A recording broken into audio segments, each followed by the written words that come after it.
I'm Kaileigh Serino. We're from WCTV's Youth Outreach Program. Recently, we sat down with Natalie Hardy, the young adult librarian at the Wilmington Memorial Library. Natalie provided us with some great information about the program that our library runs throughout the school year. Additionally, each of the youth at WCTV chose one of their favorite books to share with you. Sit back and enjoy this program created in appreciation of the Wilmington Memorial Library. So, my first question is, how did you get started working at the library? Well, before I worked here in Wilmington, I had worked in high school libraries and a special library, but this was my first chance to work in a public library. I went to college to become a librarian, and I'm really enjoying working in a public library. Mm-hmm. And how long have you been a librarian? I've been working in libraries since 1998, so that's about 8 years, I guess, if the math is right. Uh-huh. And I have a question. Who chooses what books are put in the library and how are they chosen? That's a good question. Librarians, I work with other librarians, and we all share that responsibility. And we have certain tools that we use to help us decide which books should go in the library. We read specific library journals and periodicals that have a lot of book reviews in there, and reviews for audiobooks and videotapes. So we read a lot of reviews, and then those positive reviews help us decide what to put on there. We also look at bestseller lists, like the New York Times bestseller list or bestsellers at Amazon. So a lot of different sources. Hi, I'm Zoe, and I read Prince Caspian by C.S. Lewis. And I thought it was a really great book to read because it had a lot of action and adventure in it, and it has a lot of interesting characters in it. I think the book is a truly good book to read. Now, the library runs a lot of programs. How do they get a lot of the authors and performers and talent to come to the library? Sometimes we get the ideas from other libraries. If we've heard that another library in the state has had a positive experience with a guest or a performer, then we look into perhaps having them come to the Wilmington Library. Same thing with authors. A lot of authors are very expensive to bring to a library. They can go anywhere from usually $1,000 up through $5,000 and more. So we don't get to do that as much as we'd like to, but we try to when we can afford it. And the Friends of the Library group, they fund most of our programs and events, including authors. Hmm. Now, you have a lot of parties for kids and the themes. Where do you decide the themes for all the parties? Do the students decide, or? Well, with regards to the parties that we have for teens, sometimes we'll have parties that are based around kind of like the holidays, like when we have the Teen Winter Bash. That's kind of like a winter theme, and it's kind of like to celebrate the time that teens have off for school during the winter, to kind of kick that off. And in June, we have what's called the end of the school year party, which some people may know about. And both of those, we have live local teen rock bands that play there. And the one in June is to kick off the summer vacation for the teens. And then we have themed events sometimes based on books. We've had the Sisterhood of the Traveling Pants party. We've had Star Wars festivals. We've had Lord of the Rings festivals. So if there's something that's going on pop culture-wise related to a book and a movie, I'll often create an event based on that. So about how often are those kind of parties held?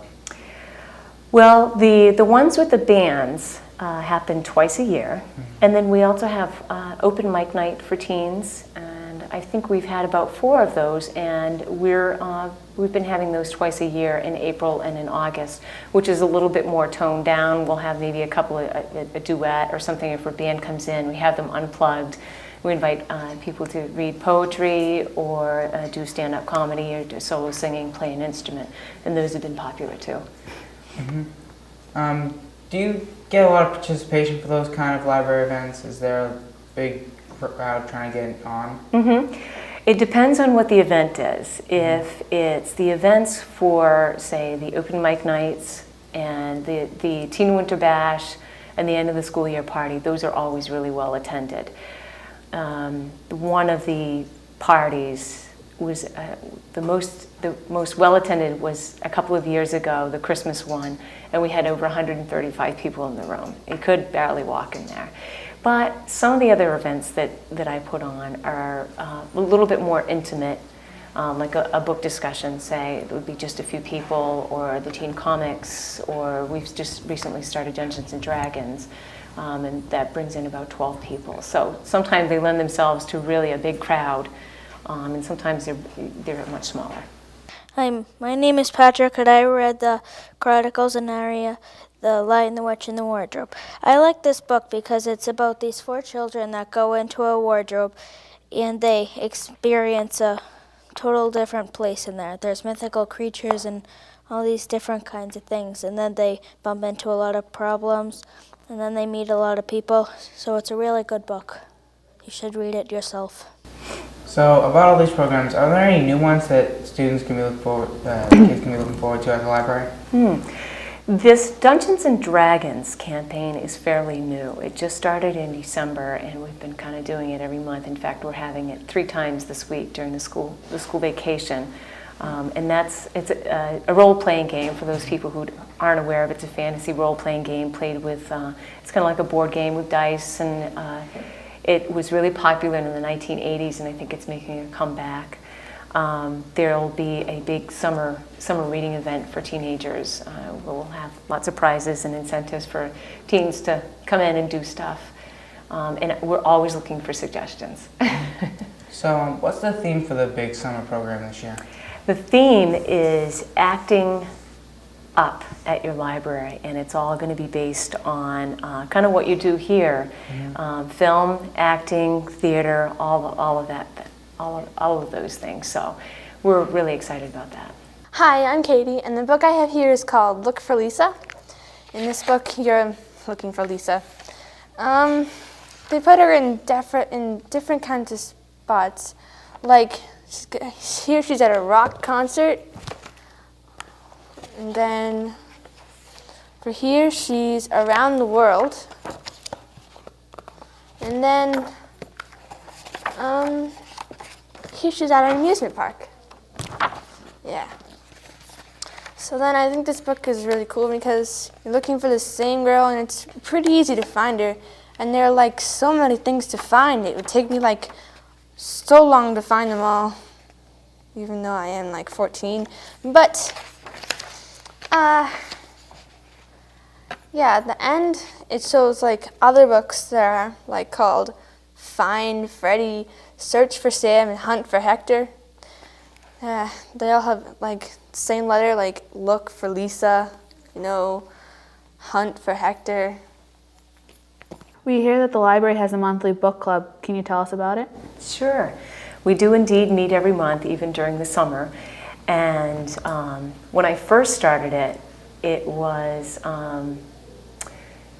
what we did is we had the teenagers who'd come to the book discussion, they would get to nominate what book we would read for the following month. And each teen would get to nominate a book, and then the group would vote.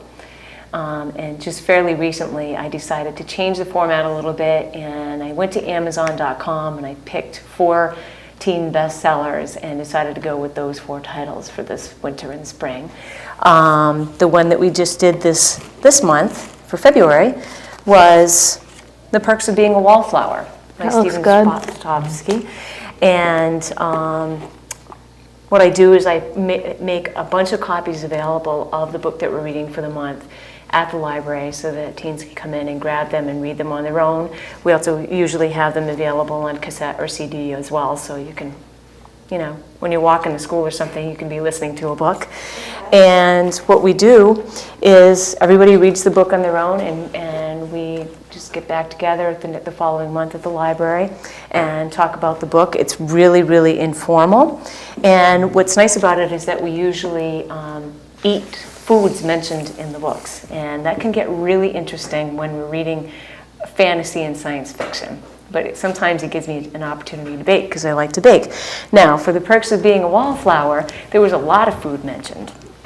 But I chose two specific ones that were mentioned in the book, and those were Twinkies and Pringles, which hopefully we'll get to eat later on after the show. So that's just an example of one of the activities that we do at the book club, and it's all free, and the food is free, and everyone who shows up also gets a chance to win a free book at the end of the discussion. And next month, in March, we're going to be reading and talking about The Amulet of Samarkand. It's the first in a trilogy, the Bartimaeus trilogy. And this is a fantasy book. And we will have plenty of copies of this at the library for next month. And I don't have a copy of the April book, but it's called Twilight by Stephanie Meyer. It's a brand new book, and that's a vampire story. So I try to mix it up a little bit, have some realistic fiction, some fantasy, some horror, and some science fiction. That sounds cool. Mm-hmm. Hi, I'm Shirley, and this is my favorite book, The True and Outstanding Adventures of the Hunt Sisters by Elizabeth Robinson. It's a story about one sister who's a movie maker and how the other sister gets leukemia and their journey.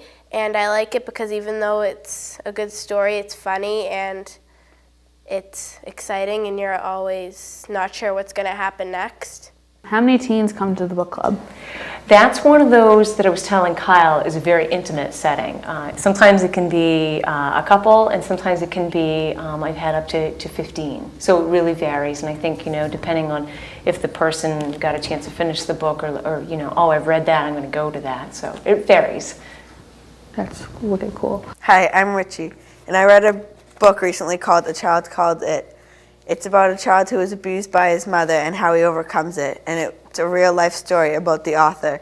His name is Dave Peltzer, and it talks about all the things that he went through. Like his mother would make him lie on the stove even when he didn't do anything, and his father would just kind of ignore it and pretend that it wasn't happening. How do you choose which movie to watch for movie night? Well, so far that's a fairly new program for us at the library, the teen movie nights. And what I've been trying to do is actually show movies that are based on books, because I'm all about books. But that could change. This coming month in March, we're showing A Walk to Remember, which is based on a novel by Nicholas Sparks. And actually in April, I'm going to veer off a little bit. They just made a brand new Dungeons and Dragons movie, Part 2, that's pretty good, so I'm going to show that. Are there restrictions on which movies you can show, like ratings? Mm-hmm. What we do is generally I tend to stick with G, PG, and PG-13.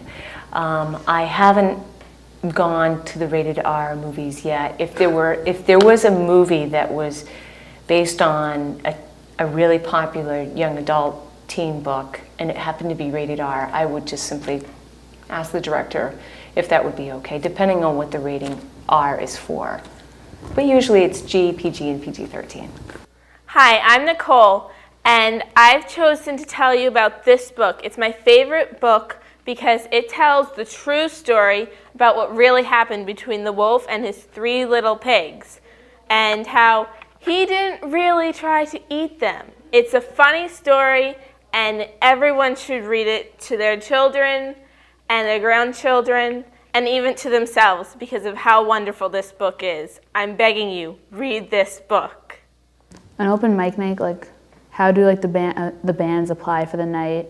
Are the bands restrictions on which kinds of bands can perform?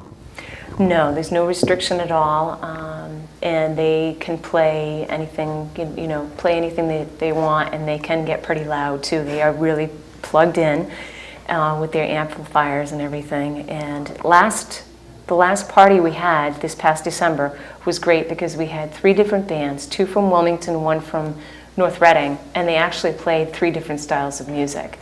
The one from North Reading played heavy metal, and so that was nice because we hadn't had that yet. And then the middle school band played alternative rock, and the high school band played alternative rock, and the middle school band played classic rock, like some Bob Dylan and Zeppelin. So there was a really nice mix in the room. Are the bands censored on what kind of music they can play? Like, if there's any swears in the music? Yeah, that really hasn't happened yet. They seem to, and it's never, we've never even really discussed it. I've just always just let them play whatever songs that they wanted to play. It hasn't been a problem. That's good. Hi, I'm Lizzie, and I read The Hungry Duckling. It's kind of short, but it was good. You may think it was like The Ugly Duckling, but it's not. It's about a duckling that hatches with a bunch of hens, and he can't eat what they eat, so he looks around for other things to eat. He asks a snail if he knows what ducks eat, and the snail says no, and he suggests that the duckling try what the snail eats. He couldn't eat what the snail eats, and he did the same thing for a frog. He couldn't eat what the frog eats. Then he ignores his mom, who asks him to swim in the pond because he's too hungry. And then he walks, and a kingfisher calls him a chicken, and the duckling goes, "No, I'm a duck." And then the duckling eats what the kingfisher eats and says it's good. What kind of bands, like, how do you find them? Like, That's a good question. When I first got this idea, and this is one of those examples where I got the idea of doing this from a librarian over in Concord, Mass. And I don't live in this town, and I was fairly new to the area. So what I did is I spoke with Mrs. Meddy over at the high school, and she's the music teacher there, and she put me in contact with our very first band. And then from there, it was word of mouth, and people started approaching me saying, "Do you need another band?" So now I have a little running list. that's cool. Yes. Like, what's the night like? Like, is there any like craziness happening and stuff? Not really. I've always wanted to get a little dancing going, but usually that doesn't happen because there's so many people in the room that there's not really a lot of extra space. The band's equipment takes up a lot of room. We were passing around some balloons last year, so that was fun. There's always free food served, of course, and we always raffle off a $25 gift card to Barnes & Noble's. No fights or anything like that. One time there was a little horsing around, but we address it. It's really fun.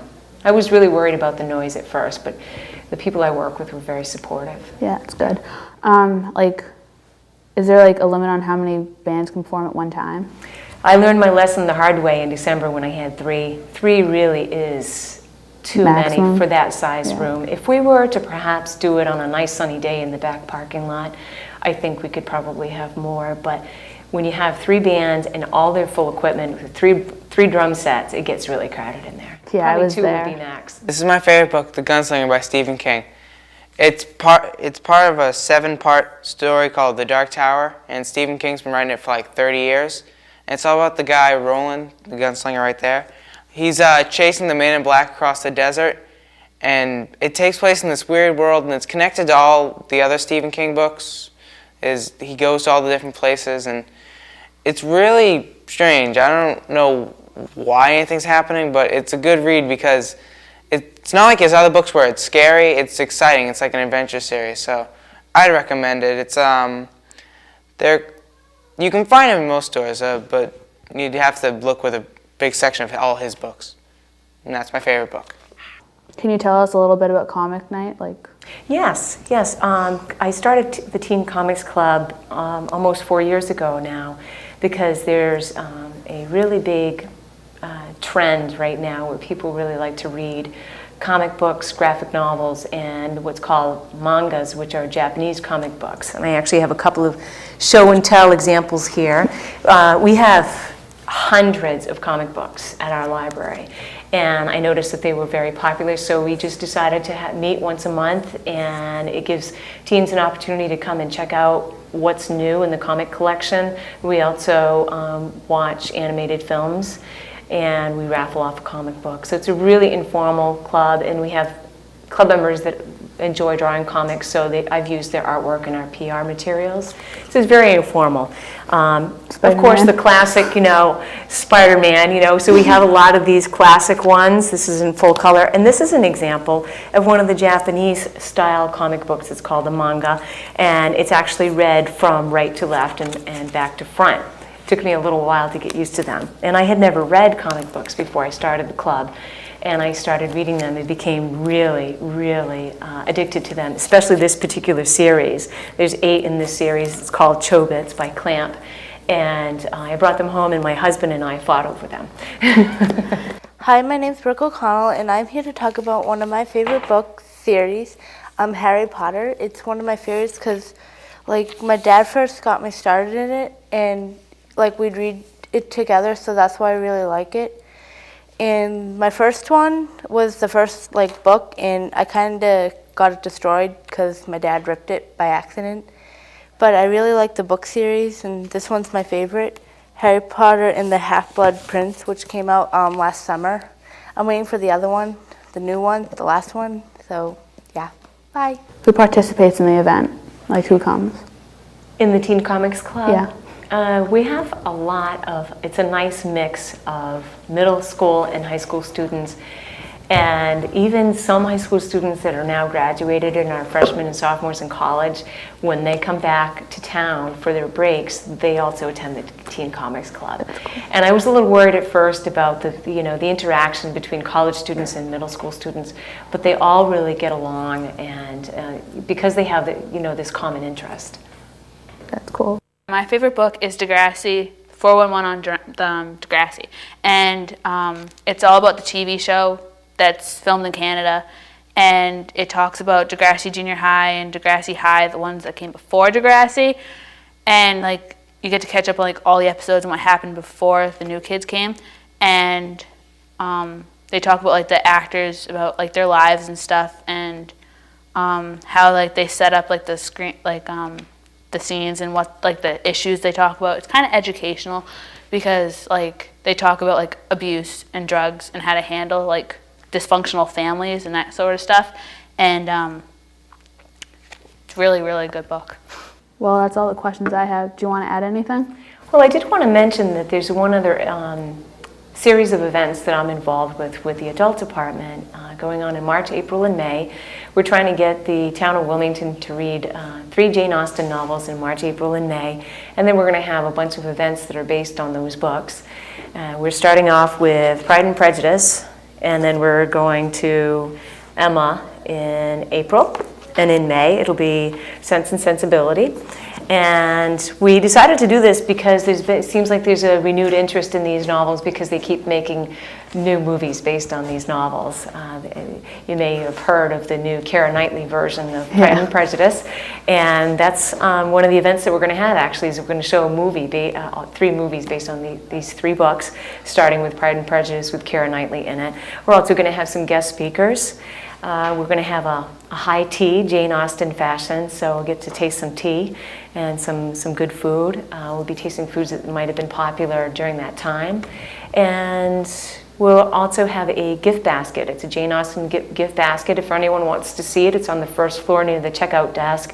It's a $150 value, and you can buy tickets at the checkout desk. There's all kinds of things in there. There's copies of the books, copies of the DVDs, movie soundtracks to the Jane Austen movies. There's preserves, there's cookies, there's a teapot for one, and a teacup, and some tea. There's all kinds of things in there. So I wanted to mention that. That sounds very cool. Yeah. And also, if you have any thoughts on how best to get the word out to teens, after the show, let me know. I'm Kyle Serino. I'm Kaileigh Bernardo. And this has been Natalie Hartley, the librarian at the teen librarian at the Wilmington Public Library. Sorry. Wishing you a good day, or whatever time this is on. Thanks for coming by. Thank you for having me. Bye. Oh, hello there. You're about to see A Goat in the Garden, performed by WCTV students from My Bedtime Book of 2-Minute Stories, edited by Rosemary Garland. William the Goat was a fine fellow. He had handsome horns, a long beard, and bright mischievous eyes. Most of the time he was content to live in the meadow belonging to Plum Tree Cottage. He had a comfortable hut to shelter in, and he was quite used to being tethered by the beech tree by a rope fastened to his leather collar. In fact, the rope was so long that often he forgot he was tied up at all. But sometimes, when he heard the children playing in the cottage garden, he longed to join in. On one sunny afternoon, the meadow was bright with buttercups, swallows were darting above the sky, and exciting noises were coming from the garden.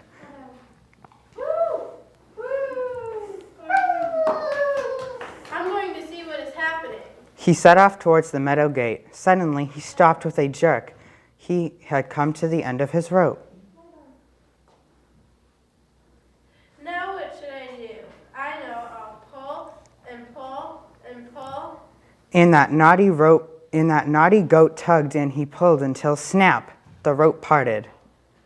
William snorted joyfully and trotted through the gate into the garden. The children, Robin and Jenny, were sitting on a rug, sipping lemonade and eating cream buns. Mother was handing a cup of tea to Aunt Martha, who was leaning comfortably back in her deck chair. Aunt Martha loved hats, especially summer ones, and a very smart straw hat lay on the grass beside her. Now, Aunt Martha was not the only one to like straw hats. William loved them too. They tasted so delicious. His eyes sparkled, and he moved quietly towards Aunt Martha's chair. Just then, Mother saw him. William, what are you doing?